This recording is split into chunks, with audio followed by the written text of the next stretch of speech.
Hello, good evening दोस्तों। मैं Mahadev मैदाड़। Book reading में आपका स्वागत है। एटॉमिक हैबिट इस किताब का मैं रीडिंग कर रहा हूँ। तकरीबन अभी तक मैंने 16 चैप्टर कंप्लीट किए हैं और अभी 17वां चैप्टर चालू करने जा रहा हूँ। तो दोस्तों, 17वां चैप्टर का नाम है साझेदार के प्रति जवाबदेही हर चीज़ को बदल सकती है। क्या नाम है? साझेदार के प्रति जवाबदेही हर चीज़ को बदल सकती है। अभी मैं इसका रीडिंग करूँगा। रॉजर फिशर द्वितीय विश्व युद्ध में पायलट थे। इसके बाद वे हार्वर्ड लॉ स्कूल गए और फिर 34 साल तक सौदेबाजी तथा संघर्ष प्रबंधन में विशेषज्ञता हासिल की। उन्होंने हार्वर्ड नेगोशिएशन प्रोजेक्ट की स्थापना की और शांति समाधानों, बंधक संकटों तथा कूटनीतिक समझौतों पर असंख्य देशों व उनके नेताओं के साथ काम किया। लेकिन शायद उनका सबसे रोचक विचार 1970 और 1980 के दशक में विकसित हुआ, जब परमाणु युद्ध का जोखिम बढ़ गया था। उस वक्त फिशर का ध्यान परमाणु युद्ध रोकने की रणनीतियाँ ईजाद करने पर केंद्रित था। उन्हें एक तथ्य खास तौर पर परेशान कर रहा था। हर परमाणु शक्ति वाले राष्ट्र के राष्ट्रपति के पास ऐसे कोड थे जो करोड़ों लोगों की जान ले सकते थे, लेकिन वे अपनी वजह से कभी किसी को मरते हुए नहीं देखेंगे, क्योंकि वे हजारों मील दूर से बटन दबाएंगे। मेरा सुझाव बहुत सरल था। उन्होंने 1981 में लिखा, परमाणु कोड को एक छोटे कैप्सूल में रख दे और वह कैप्सूल किसी स्वयंसेवक के हृदय के ठीक पास इम्प्लांट कर दे। स्वयंसेवक हमेशा राष्ट्रपति के साथ रहते वक्त एक बड़ा भारी कसाई वाला चाकू लेकर चलेगा। जब भी राष्ट्रपति परमाणु हथियार चलाना चाहेंगे तो इसका केवल एक ही तरीका रहेगा, उन्हें अपने हाथों से एक इंसान की जान लेनी होगी। तब राष्ट्रपति को इस तरह की बातें कहनी पड़ेगी, जॉर्ज, मुझे अफसोस है, लेकिन मुझे करोड़ों लोगों को मारना है। तब उन्हें यह एहसास होगा कि मृत्यु क्या है, मासूम मृत्यु क्या है। व्हाइट हाउस के गलीचे पर खून, इस तरह सच्चाई साफ दिखेगी। Next page. जब मैंने यह सुझाव पेंटागन में अपने मित्रों को दिया तो उन्होंने कहा कि ये भगवान, यह तो बहुत भयंकर है।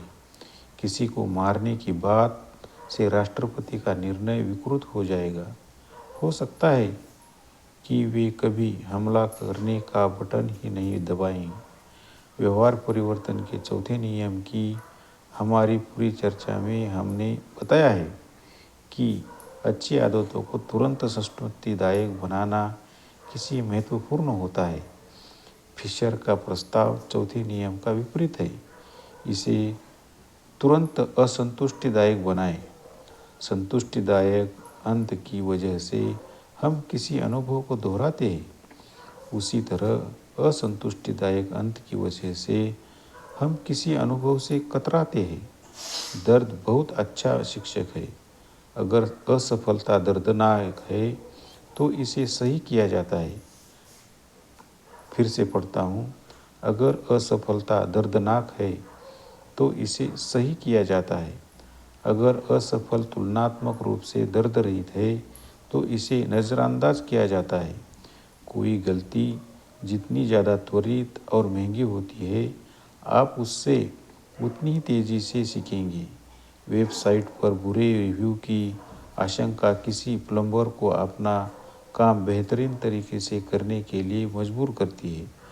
ग्राहक के कभी लौटकर नहीं आने की आशंका की वजह से रेस्टोरेंट वाले अच्छा भोजन बनाते हैं।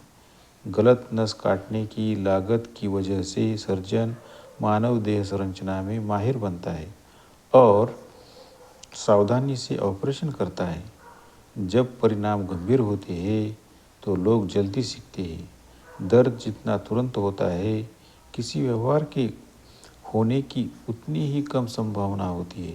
अगर आप बुरी आदतों को रोकना चाहते हैं तो अस्वस्थ व्यवहारों को खत्म करना चाहते हैं, तो उस काम को ऐसा बना दें कि आपको उसकी तुरंत कीमत चुकानी पड़े।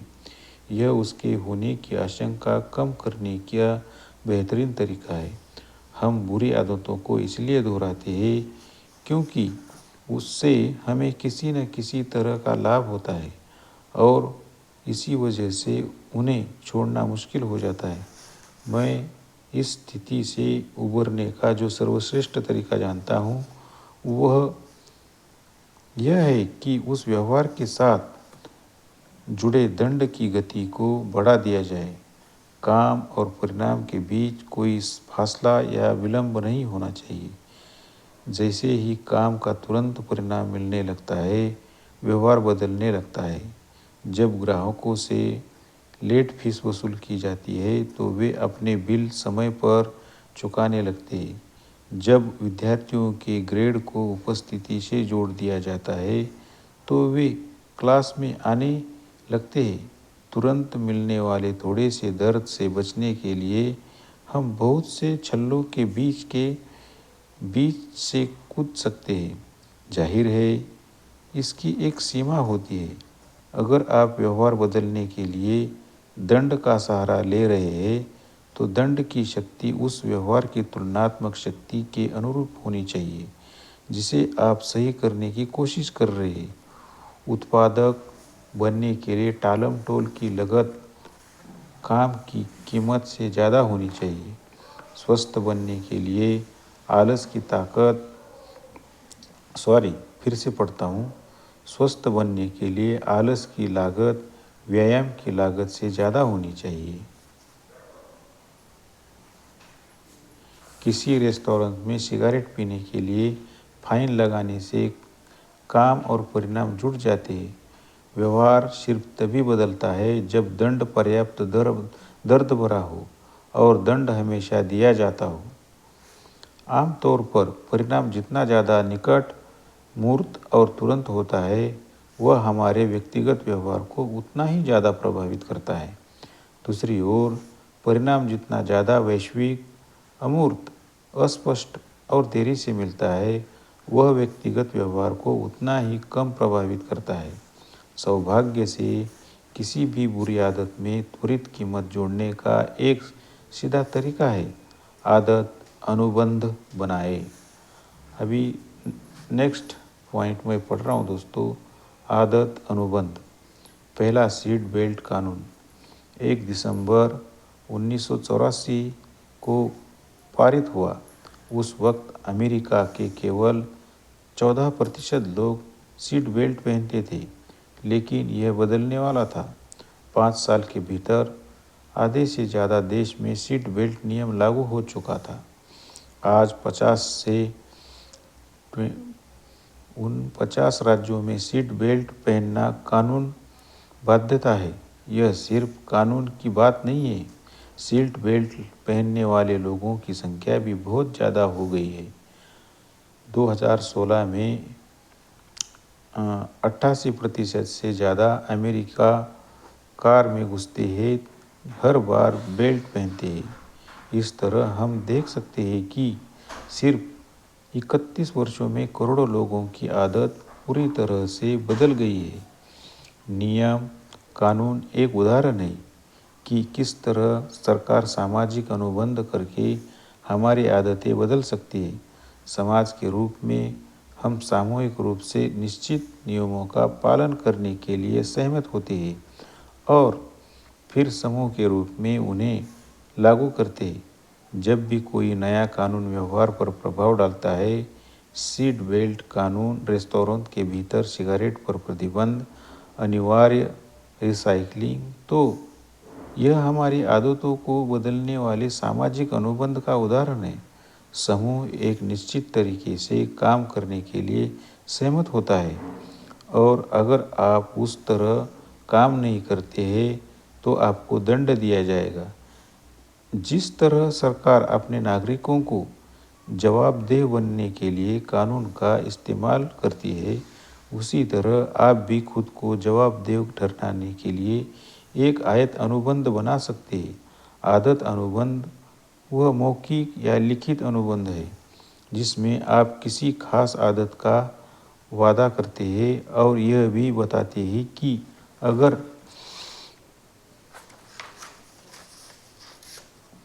आप इस पर अमल नहीं करते हैं तो कौन सा दंड दिया जाएगा। फिर आप ऐसे व्यक्ति को खोजते हैं जो आपका जवाबदेही साझेदार बने और आपके साथ अनुबंध पर हस्ताक्षर करे। नैशविल, टेनेसी के उद्यमी ब्रायन हैरिस वे पहले व्यक्ति हैं जिन्हें मैंने इस रणनीति पर अमल करते देखा। उनके बेटे के जन्म के कुछ ही समय बाद हैरिस को एहसास हुआ कि उन्हें कुछ पाउंड वजन घटाना है। उन्होंने अपनी पत्नी और अपने व्यक्तिगत प्रशिक्षक के साथ एक आदत अनुबंध लिखा। पहला संस्करण यह था। 2017 की पहली तिमाही में ब्रायन का नंबर 1 उद्देश्य दोबारा सही तरीके से खाना शुरू करना है ताकि वह बेहतर महसूस करे, बेहतर दिखे और 10% बॉडी फैट के साथ 200 पाउंड के अपने दीर्घकालीन लक्ष्य तक पहुंच सके। उस कथन के नीचे हैरिस ने अपना आदर्श परिणाम को हासिल करने की योजना भी लिखी। फिर से पढ़ता हूँ। उस कथन के नीचे हैरिस ने अपने आदर्श परिणामों को हासिल करने की योजना भी लिखी। तो उसमें पहला चरण है। चरण 1 पहली तिमाही में कठोरता से स्लो कार्ब डाइट का पालन करना। चरण 2 दूसरी तिमाही में कठोरता से मैक्रोन्यूट्रिएंट निगरानी योजना शुरू करना। चरण 3 तीसरा तिमाही में डाइट और वर्कआउट योजना के विवरणों को संशोधित करना और कायम करना। अंत में उन्होंने हर दैनिक आदत को लिखा जो उन्हें उनके लक्ष्य तक पहुंचाएगी। मिसाल के तौर पर, जो भी खाओ हर दिन लिखो और हर दिन वजन करो। इसके बाद उन्होंने लिखा कि अगर वे योजना पर चलने में असफल रहते हैं तो उन्हें कौन से दंड मिलेंगे। अगर ब्रायन ये 2 चीज़ें नहीं करता है तो उन्हें ये परिणाम होंगे। उसे हर कामकाजी दिन और हर रविवार की सुबह बाकी तिमाही औपचारिक पोशाक में रहना पड़ेगा। इसकी परिभाषा है जीन्स, टी-शर्ट, हुडी या शॉर्ट नहीं पहनना। अगर वह एक दिन भी आहार को लॉग बुक में लिखना चूक जाता है तो वह जोवी को $200 देगा जिसका वे स्वेच्छा से इस्तेमाल कर सकते हैं। इसके नीचे हैरिस, उनकी पत्नी और उनके प्रशिक्षक ने अनुबंध पर हस्ताक्षर किए। पहले तो मैंने सोचा कि इस तरह का अनुबंध बहुत औपचारिक और अनावश्यक दिख रहा था, खास तौर पर हस्ताक्षर। लेकिन हैरिस ने मुझे विश्वास दिलाया कि अनुबंध पर हस्ताक्षर करना गंभीरता का प्रमाण है। उन्होंने कहा, जब भी मैं इस हिस्से को छोड़ता हूँ, मैं तुरंत ही ढीला पड़ जाता हूँ। जब 3 महीने बाद पहली तिमाही का लक्ष्य पूरा हो गया तो हैरिस ने अपने लक्ष्यों को और ऊपर कर लिया। परिणाम भी ज़्यादा बड़े हो गए। कार्बोहाइड्रेट और प्रोटीन के लक्ष्य चुकने पर उन्हें अपने प्रशिक्षक को $100 देने पड़ते थे। अगर वे अपना वजन लेने में चूक जाते थे तो उन्हें अपनी पत्नी को $500 देने पड़ते थे। शायद सबसे दर्द भरा यह था कि अगर वे दौड़ना भूल जाते थे तो उन्हें बची हुई तिमाही में हर दिन औपचारिक पोशाक में ऑफिस जाना पड़ता था और अलाबामा हैट पहनना होता था, जो उनकी प्रिय ऑबर्न टीम की कट्टर प्रतिद्वंदी टीम थी। यह रणनीति कारगर साबित हुई क्योंकि उनकी पत्नी और प्रशिक्षक ने जवाबदेही के साझेदारों के रूप में काम किया और आदत अनुबंध में स्पष्टता से हर दिन के काम बताए। इसलिए हैरिस का वजन कम हो गया। बुरी आदतों को असंतुष्टिदायक बनाने के लिए आपका सर्वश्रेष्ठ विकल्प यह है कि आप उन्हें उसी पल दर्दनाक और कष्टकारी बना लें। आदत अनुबंध यह काम करने का सीधा तरीका है। भले ही आप पूरा आदत अनुबंध तैयार नहीं करना चाहिए, फिर भी जवाबदेही साझेदार उपयोगी होता है। कॉमेडियन मार्गारेट जो हर दिन एक चुटकुला या गीत लिखती है, वे एक मित्र के सामने एक दिन में एक गीत की चुनौती रखती है, जिससे उन दिनों को ही जवाबदेह बनने में मदद मिलती है। कोई देख रहा है, यह पता होना कि शक्तिशाली प्रेरणा होती है, आपको तुरंत कीमत चुकाना पड़ती है। इसीलिए आपके टालम टोल करने या छोड़ने की संभावना कम रहती है। अगर आप अमल नहीं करते हैं तो आपका साझेदार आपको अविश्वसनीय या आलसी मान सकता है। आप अपने वादे पूरे करने में खुद के सामने ही नहीं, बल्कि दूसरों के सामने भी असफल हो रहे हैं। आप इस प्रक्रिया को स्वचालित भी बना सकते हैं। बोल्डर, कोलोराडो के उद्यमी टॉमस फ्रैंक हर सुबह 5:55 पर उठते हैं। अगर वे निर्धारित समय पर नहीं जागते हैं तो उनका एक ट्वीट स्वचालित रूप से चला जाता है, जिसमें यह लिखा होता है, सुबह 6:10 बज गए हैं और मैं सोकर नहीं उठा हूँ क्योंकि मैं आलसी हूँ। अगर मेरा अलार्म गड़बड़ नहीं हुआ था तो आपका जवाब मिलने पर मैं आपको पेपैल से $5 भेज दूंगा। हम हमेशा संसार के सामने अपने सर्वश्रेष्ठ स्वरूप को पेश करने की कोशिश करते हैं दोस्तों। हम अपने बाल संवारते हैं, ब्रश करते हैं और सावधानी से पोशाक पहनते हैं, क्योंकि हम जानते हैं कि इन आदतों पर सकारात्मक प्रतिक्रिया मिलने की संभावना है। हम अच्छे ग्रेड पाना चाहते हैं और बेहतरीन कॉलेज से स्नातक की डिग्री लेना चाहते हैं, ताकि हम संभावित नियोक्ताओं, प्रेमी प्रेमिका और हमारे मित्रों तथा परिवार वालों को प्रभावित करना चाहते हैं। हम अपने आसपास के लोगों की राय की परवाह करते हैं, क्योंकि दूसरे द्वारा पसंद किए जाना हमें अच्छा लगता है। इसी वजह से जवाबदेही साझेदार खोजना या आदत अनुबंध पर हस्ताक्षर करना इतनी अच्छी तरह काम करता है।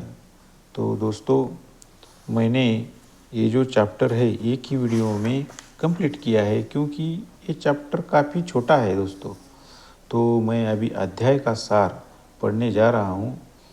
इसमें हमारे 5 पॉइंट है। पहला पॉइंट है, व्यवहार परिवर्तन के चौथे नियम का विपरीत है, इसे असंतुष्टिदायक बनाएं। दूसरा पॉइंट है, अगर बुरी आदत तुरंत दर्द या असंतुष्टि प्रदान करती है तो हमारे उसे दोहराने की संभावना कम हो जाती है। किसी साझेदार के प्रति जवाबदेह होने का परिणाम यह होता है कि हमें निष्क्रिय होने की कीमत चुकानी पड़ती है। हम इस बारे में गहराई से परवाह करते हैं कि दूसरे हमारे बारे में क्या सोचते हैं, और हम यह नहीं सोचते कि दूसरे हमारे बारे में बुरा सोचे। आदत अनुबंध का इस्तेमाल किसी व्यवहार में सामाजिक कीमत जोड़ने के लिए किया जा सकता है। इससे आपके वादों का उल्लंघन करने की लागत सार्वजनिक और दर्दनाक हो जाती है। कोई दूसरा आपको देख रहा है, यह मालूम होने से आप बहुत ज़्यादा प्रेरित हो सकते हैं। तो दोस्तों, मैंने 17वां चैप्टर कंप्लीट किया है। 17वां चैप्टर के बाद कुछ अच्छी आदत कैसे डाले, किसी खराब आदत को कैसे छोड़े, उसका फिर से टेबल दिया है। तो वो टेबल मैं अभी कंटिन्यू पढ़ रहा हूँ। चैप्टर तो हमारा कंप्लीट हुआ है दोस्तों, तो मैं अभी टेबल जारी कर रहा हूँ। अच्छी आदत कैसे डाले, तो पहला नियम है, आपको मालूम ही है, पहला नियम है इसे स्पष्ट बनाए। तो उसमें 1.1 आदतों को स्कोर कार्ड भरे, अपनी वर्तमान आदतों को लिखे ताकि आप उनके बारे में जागरूक हो जाए। उसमें ही दूसरा पॉइंट है, क्रियान्वयन इरादे का इस्तेमाल करें। तीसरा पॉइंट है, उसमें ही आदतों के ढेर का इस्तेमाल करें। चौथा पॉइंट है, अपने परिवेश को नए सिरे से ढले। अच्छी आदतों के संकेत को स्पष्ट बनाएं ताकि वे आसानी से दिखें। दूसरा नियम है, अच्छी आदत लगाने के लिए इसे आकर्षक बनाएं। उसमें पहला पॉइंट है, प्रलोभन की पोटली का इस्तेमाल करें। आपने मनचाहे काम को उस काम से जोड़ दे जो आपको करने की ज़रूरत है। किसी ऐसी संस्कृति में शामिल हो जाए जहां आपका मनचाहा व्यवहार सामान्य व्यवहार है। तीसरा पॉइंट है, उत्प्रेरण क्रिया पद्धति बनाए। किसी मुश्किल आदत से ठीक पहले कोई ऐसी चीज़ करे जिसमें आपको सचमुच आनंद आता है। तीसरा नियम है, इसे आसान बनाएं। उसमें पहला पॉइंट है, मुश्किल को कम करें। आपके और आपकी अच्छी आदतों के बीच के कदमों की संख्या कम कर दें। परिवेश तैयार करें। भावी कामों को ज़्यादा आसान बनाने के लिए अपने परिवेश को सबसे अच्छी तरह तैयार करें। तीसरा पॉइंट है, निर्णायक पल में माहिर बने। बड़े परिणाम देने वाले छोटे चयनों को स्वचालित बना लें। चौथा पॉइंट है, उसमें 2 मिनट के नियम का इस्तेमाल करें। अपनी आदतों को इतना सूक्ष्म बना लें कि उन्हें 2 मिनट या उससे कम में किया जा सके। पांचवा पॉइंट है, उसमें अपनी आदतों को स्वचालित बनाएं। टेक्नोलॉजी और हर बार किसी चीज़ को खरीदने में निवेश करें जो भावी व्यवहार को सुनिश्चित करती हो। चौथा नियम है, उसमें इसे संतोषप्रद बनाएं। अच्छी आदत को डालने के लिए चौथा नियम है, इसे संतोषप्रद बनाएं। तो उसमें पहला पॉइंट है दोस्तों, सुदृढ़ीकरण का इस्तेमाल करें। जब भी आप अपनी कोई आदत पूरी करें, खुद को तुरंत पुरस्कार दें। कुछ नहीं करने को आनंददायक बनाएं। जब आप किसी बुरी आदत से बचें तो इसे लाभकारी दृष्टिकोण से देखने का तरीका खोजें। हैबिट ट्रैकर का इस्तेमाल करें। अपनी आदत की निरंतरता की निगरानी करें और श्रृंखला को नहीं तोड़ें। चौथा पॉइंट है, उसमें कभी 2 बार नहीं चूके। जब भी आप कोई आदत करने में चूके तो तुरंत पटरी पर दोबारा लौटना सुनिश्चित करें।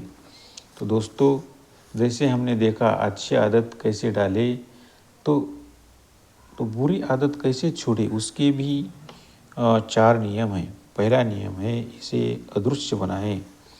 संपर्क कम करें। बुरी आदतों के संकेतों को अपने परिवेश से हटा दें। दूसरा नियम का उलट है, इसे अनाकर्षक बना दें। अपनी मानसिकता को नए सिरे से ढालें। बुरी आदतों से बचने के लाभों को रेखांकित करें। तीसरे नियम का उलट, इसे कठिन बना दे, मुश्किल बढ़ा दे। आपके और बुरी आदतों के बीच के कदमों की संख्या बढ़ा दी।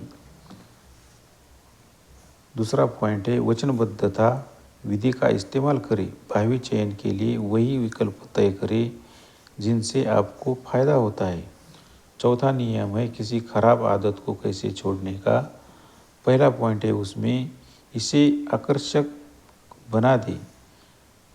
जवाबदेही के लिए साझेदार खोजें। किसी करीबी व्यक्ति से आग्रह करें कि वह आपके व्यवहार पर निगाह रखे। दूसरा पॉइंट है, एक आदत अनुबंध तैयार करें। अपनी बुरी आदतों की लागत को सार्वजनिक और दर्दनाक बनाएं। तो दोस्तों इसी तरह टेबल भी कंप्लीट हुआ है। अभी कोई भी आदत लगाने के 5 नियम कंप्लीट हुए हैं।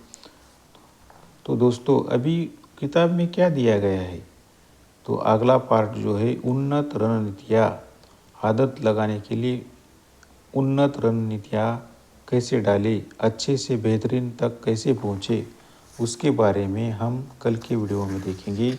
आज का वीडियो दोस्तों काफ़ी लंबा हुआ है, तो गुड बाय दोस्तों। कभी कभी लंबा होना भी अच्छा है।